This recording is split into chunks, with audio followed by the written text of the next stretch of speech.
선생님은 지금이 내 인생에서 제일 날씬할 시절이야. 선생님은 결혼할 때도 그래 지금보다 더 통통했고, 내 인생의 황금기인 아가씨 때가 지금보다 더 항상 뚱뚱했고, 지금이 제일 많이 살이 빠졌을 시기를 보내고 있어요. 그래서 선생님 옛날 사진 한번 보여주면은 이렇게 생겼는데, 살을 빼고 나서 선생님이 느꼈던 게 뭐야 이거 이렇게 생각보다 쉽네 라고 느꼈고, 1년 넘게 요요가 오지 않았고, 요요는커녕 오히려 이제 다이어트 한약 복용하고 마친 다음에 2kg가 더 빠졌거든. 그래서 한번 이제 방법을 알고 그걸 내 몸에 습관화 시켜 놓으면은 생각보다 별거 아닌 게 또 식욕의 관리기도 해. 선생님이 이렇게 막 엄청 통통할 때에는 주로 어떤 삶을 살았냐면, 항상 먹을 거를 달고 다녔어. 요거트 같은 경우도 이렇게 4개가 붙어 있잖아. 그럼 앉은 자리에서 그거를 이제 4개를 다 뜯어서 그냥 같이 먹기도 했고, 아니면은 이제 길을 가잖아. 그러면 저기 내가 뭐 빵집이 보여. 그럼 빵을 하나 사 먹고, 약간 코스 요리처럼 그러면 이제 가다 보면 편의점이 보인다. 그럼 아이스크림 하나 먹고, 수시로 이제 두어 시간마다 과자 하나씩 땡겨주고, 그렇게 했는데도 너무 나는 배가 고프고 항상 먹을 것만 생각이 나는 거야. 그래서 난 진짜 타고난 위장이다, 이건 나는 특이 체질이구나 라고 생각을 했거든. 근데 날씬해지고 나서는 오히려 내가 다이어트나 식욕에 대해서 에너지 소모가 거의 없어. 나는 지금은 운동도 거의 안 하고 있고, 예전에는 오히려 막 주 5일 운동하러 다녔고, 그러고 운동하고 나서 이제 돌아오는 길에 더 사 먹고 이랬는데, 지금은 운동할 시간도 에너지도 없어서 하나도 못 하고 있고, 먹는 것도 그냥 일반식으로 항상 먹고, 한의원 옆에 있는 가게에서 일반식 항상 사 먹지. 저녁은 심지어 김밥하고 떡볶이하고 토스트 이런 걸로 배달시켜서 먹는 게 돌려막기 하고 있거든. 그래서 어떤 식으로 먹는지를 좀 한번 공부를 해놓고, 일단 요거를 내 몸에 습관화를 시켜놓고 나면 굉장히 어렵지 않게 살을 뺄 수 있어. 그래서 오늘은 선생님이 너희들한테 혈당을 어떻게 관리하는가, 다이어트 할 때 혈당 관리를 왜 해야 되는가에 대해서 설명해 볼 거예요.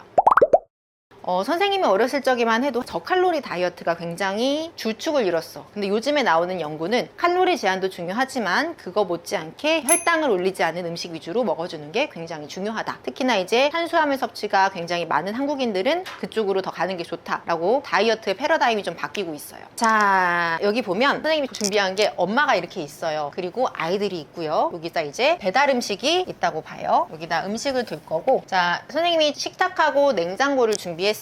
그래서 요거 식탁이 뭐냐 하면 혈당이라고 보면 돼요. 혈관 속의 당분을 일단 이렇게 볼게요.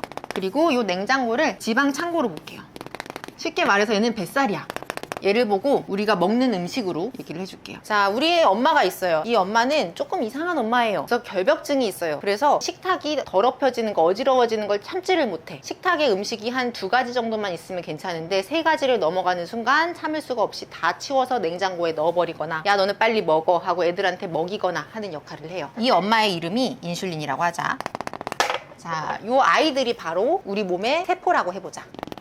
저녁 시간이 됐어요. 밥 먹을 시간이 돼서 세포들이 배고프다고 난리를 쳐요. 그래서 우리 배달 음식을 시켜볼게요. 음식을 이렇게 가지고 와서 차리는데, 이 엄마는 애들이 얼만큼 먹었냐보다 더 중요한 게 식탁을 깔끔하게 유지하는 거야. 그래서 식탁에 음식이 너무 많이 나와서 너저분하다 그러면 재빨리 얘를 냉장고로 집어넣는 역할을 하는 사람이야. 자, 우선은 이렇게 음식이 막 너무 많이 나와 있다 그러면 우리 몸 입장에선 이게 바로 혈당이 확 높아진 순간이거든. 그러면 엄마는 얘들아 나와서 먹어라 하면서 동시에 막 여기다 넣어버려. 그럼 얘네들 입장에서는 나 아직 한두 숟가락밖에 못 먹었는데 엄마가 치워버린 거야. 얼마나 어이가 없고 화가 나, 힘들어. 그래서 살은 이렇게 쌓여버렸는데 배달을 또 시켜버려. 그래서 오히려 혈당이 쭉 올라갔다가 쭉 내려가면은 얘네들은 나 먹지도 못했는데 무슨 소리야 하고서 더 이 음식을 당기게 만들고 허기가 지게 만드는 거지. 그래서 오히려 혈당이 빨리 올리는 음식들이 더 살을 찌게 하면서 세포들 입장에서는 제대로 영양분도 못 받는 거야. 더 허기를 지게 만들지. 그런데 이 엄마한테 중요한 거는 식탁이 깔끔한가 이거든. 그래서 이렇게 코스 요리처럼 하나 먹고 치우고, 하나 먹고 치우고, 하나 먹고 치우고, 이렇게 하는 건 괜찮아. 그런데 이제 우리가 저번에는 인슐린 저항성이라는 개념도 배워봤지. 이건 어떤 거냐면 엄마가 애들을 불러. 그래서 음식들이 이렇게 많이 차려져 있어서 혈당이 높아진 상황이야. 그래서 얘들아 밥 먹어라 라고 불렀는데 얘네들이 자기 방에서 부르지도 않아. 엄마 안 차린 거 다 알아 그러면서 들은 체 만척도 해. 그래서 엄마가 이렇게 얘들아 밥 먹어라 라고 불러도 얘네들이 나오지도 않아. 그래서 엄마가 화가 나서 싹싹싹 다 치워버렸어. 이게 바로 인슐린 저항성이 생겨서 몸이 살찌는 체질이 된 상황이야. 이때는 그러면은 하나만 식탁에 있어도 치워버리나요? 아니요. 하나만 있을 때는 만약에 음식이 이렇게 내가 그래도 혈당을 빠르게 올리는 음식이 아니라 이렇게 혈당을 천천히 올리는 음식을 먹었다. 그러면 엄마는 신경도 안 써. 엄마는 딴 데서 사실 보고 있다가 얘가 복잡해지면은 슉 나타나가지고 얼른 집어넣는 사람이거든. 그래서 이렇게 인슐린 저항성이 생겼다고 하더라도 음식을 천천히 먹어주면 괜찮아. 하나 먹고 치우고 하나 먹고 치우고 하나 먹고 치워도 괜찮아. 그러면 하나씩 먹을 때는 뭘 먹는지는 별로 안 중요한 거예요? 뭘 먹는지가 굉장히 중요하지. 왜냐하면 뭘 먹는지에 따라서 배달부가 여기다가 음식을 막 쫘라라라 한꺼번에 세팅해 놓는 음식이 혈당을 빠르게 올리는 GI 지수가 높은 식품들이야.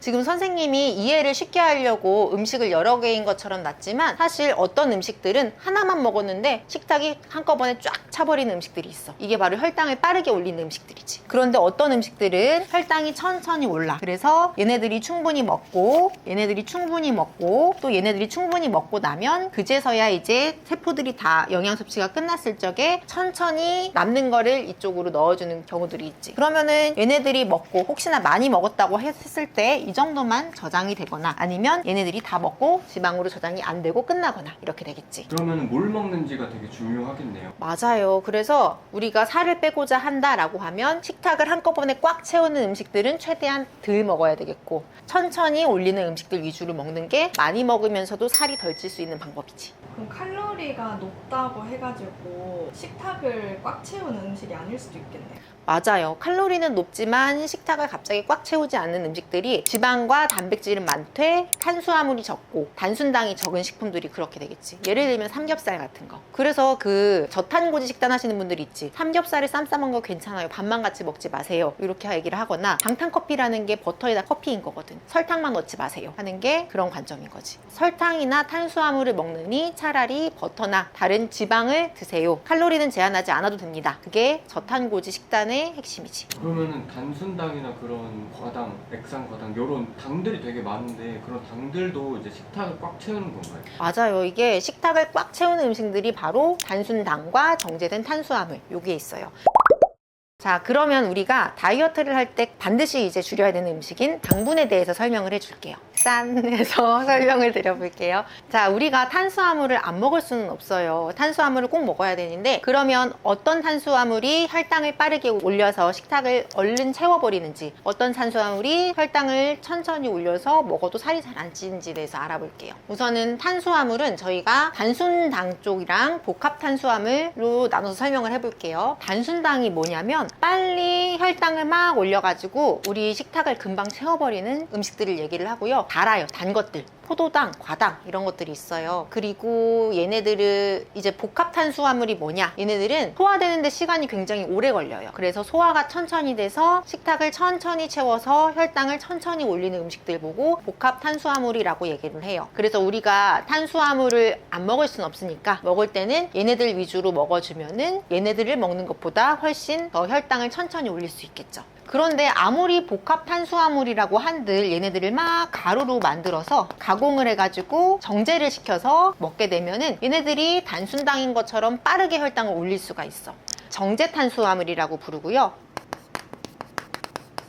떡이나 전분이나 빵이 되면 단순당처럼 혈당을 빠르게 올려요. 그래서 아까 그 식탁을 빠르게 채워서 빨리빨리 지방이 되게 만드는 기능이 있어요. 그래서 우리가 피해야 될 거는 다이어트를 한다라고 하면은 기본적으로 일단은 먹는 양을 줄여야 되고 그 다음은 단맛을 최대한 줄여야 된다. 그래서 우리가 피해야 될 게 이렇게 포도당, 과당 이런 설탕으로 인한 단맛도 있고 액상과당도 있고 떡이나 전분, 빵 같은 정제 탄수화물도 줄여주시는 게 좋죠. 만약에 내가 과체중에서 표준 체중 정도의 범위로 내려오려고 한다라고 하면 가장 쉽고 간단한 게 먹는 양을 줄이는 거야. 그래서 어느 정도의 공복감이 당연한 것으로 받아들이고 요거에 조금 익숙해지게 만들면은 표준 체중 정도는 쉽게 유지할 수 있어. 근데 내가 표준 체중에서 조금 더 마르고 싶다라고 한다면 반드시 내가 먹는 음식의 종류를 신경 쓰고 바꿔줘야 해. 그래서 이렇게 단순당이라던가 정제 탄수화물을 줄여주려는 쪽으로 가야지. 근데 너무 배고파서 버티기 힘들면 어떡해요? 복합 탄수화물은 오히려 포만감이 커. 왜냐하면 얘는 소화되는데 시간이 오래 걸리거든. 혈당을 천천히 올리기도 하지만 천천히 떨어뜨리기도 해. 근데 정제 탄수화물이나 단순당 같은 경우에는 혈당을 빠르게 올리지만 그만큼 빠르게 떨어뜨려서 더 배고프게 만들고 허기를 지게 만들기도 하지. 그래서 복합 탄수화물 위주로 먹는 게 좋고, 그래서 예전에 선생님 같은 경우는 맨날 먹었던 걸 생각을 해보면 당분 들어간 거, 단 거를 계속 먹었어. 그러니까 혈당이 더 빠르게 올랐다가 빠르게 내려가니까 계속 그것 때문에 더 허기가 지고 더 배고프고가 반복이 됐던 거지. 그래서 그러면은 이런 게 들어가 있는 게 뭐가 있느냐라고 하면은 포도당이 들어가 있는 건 대부분 설탕이 많이 들어가 있고요. 그리고 우리가 되게 많이 먹고 있어서 정말 줄여야 된다라고 하는 게 과당 쪽이에요. 이거는 과일이나 꿀에 많이 들어있는데 액상과당 알죠? 액상과당도 과당이에요. 이거 첨가물로 되게 많이 들어가 있죠. 과일도 그래서 과당이라 안 좋아요. 과당이 왜 안 좋으냐면 포도당은 우리가 먹고 어떡하지, 나 엄청 많이 먹었다, 나 빨리 운동하고 좀 활동 좀 늘려야지 라고 하면 어느 정도 쓰일 수가 있거든. 근데 과당은 간으로 일단 가. 그래서 간으로 일단 많이 가서 간의 지방으로 저장이 많이 돼. 그래서 지방간을 일으키는 주범이 과당이거든요. 몸에는 오히려 설탕보다 더 안 좋다고 할 수 있지. 근데 우리가 먹고 있는 가공식품 중에서는 액상과당이 굉장히 싸고 보관도 편리하거든. 그래서 70년대 액상과당이 개발된 이후로 엄청나게 이제 식품 업계에서 많이 사용하고 있는 단맛을 내는 재료이기도 해서 음료수 중에는 액상과당이 다 들어있다고 봐야지. 만약에 내가 밥은 이미 복합 탄수화물이기도 하지만 이거를 조금 더 혈당을 천천히 올리고 싶다라고 한다면 냉동을 시키면 돼. 이거는 당뇨가 있으신 분들도 많이 하시는 방법인데, 냉동을 시키게 되거나, 사실은 냉장이 조금 더 낫기는 해. 밥을 이제 지었다가 차게 한 1도에서 4도 정도 냉장 과정을 거치게 되면은 얘네들이 저항성 전분으로 밥에 있는 탄수화물들이 변한다고 해. 그래서 조금 더 소화가 천천히 되는 거지. 안 그래도 좀 천천히 올리는 건데 좀 더 식탁을 천천히 채워서 혈당을 더 천천히 올리기 때문에 내가 다이어트 목적이 있다, 내지는 혈당을 관리하고자 한다 라고 하면 밥을 좀 차게 식혔다가 먹으면 훨씬 더 혈당을 떨어뜨릴 수 있지. 근데 냉장밥은 3일밖에 보관이 안 되잖아. 그래서 선생님은 다이어트를 할 때 그렇게 했었어. 일단은 현미하고 곤약을 섞어서 밥을 지어. 그거를 소분해가지고 냉동실에다가 얼려. 다이소 가면은 이렇게 한 4칸 정도로 있는 실리콘 트레이 있거든. 거기다가 내가 한 끼 먹을 분량만큼 이렇게 얼려놓고 끼니 때마다 그냥 하나 돌려서 한 3분이면 금방 전자레인지에 녹아. 그거를 해서 밥으로 먹는 걸 가장 추천해. 자, 오늘은 다이어트를 할 때 혈당을 왜 관리해야 되는지, 그리고 혈당을 천천히 올리는 식품이 어떤 것에 있는지에 대해서 알아봤어요. 그래서 오늘 중요한 게 뭐라고 했죠? 식탁을 천천히 채우자, 혈당을 빠르게 올리는 음식을 먹지 말자. 그런 음식은 뭐가 있냐면 단순당, 설탕이나 액상과당, 떡, 전분, 빵 같은 정제 탄수화물을 피하자. 오늘은 여기서 수업 마무리 짓고요. 다음에는 어떤 음식을 추천하고 어떤 음식을 비추하는지에 대해서 설명해 보도록 할게요. 안녕.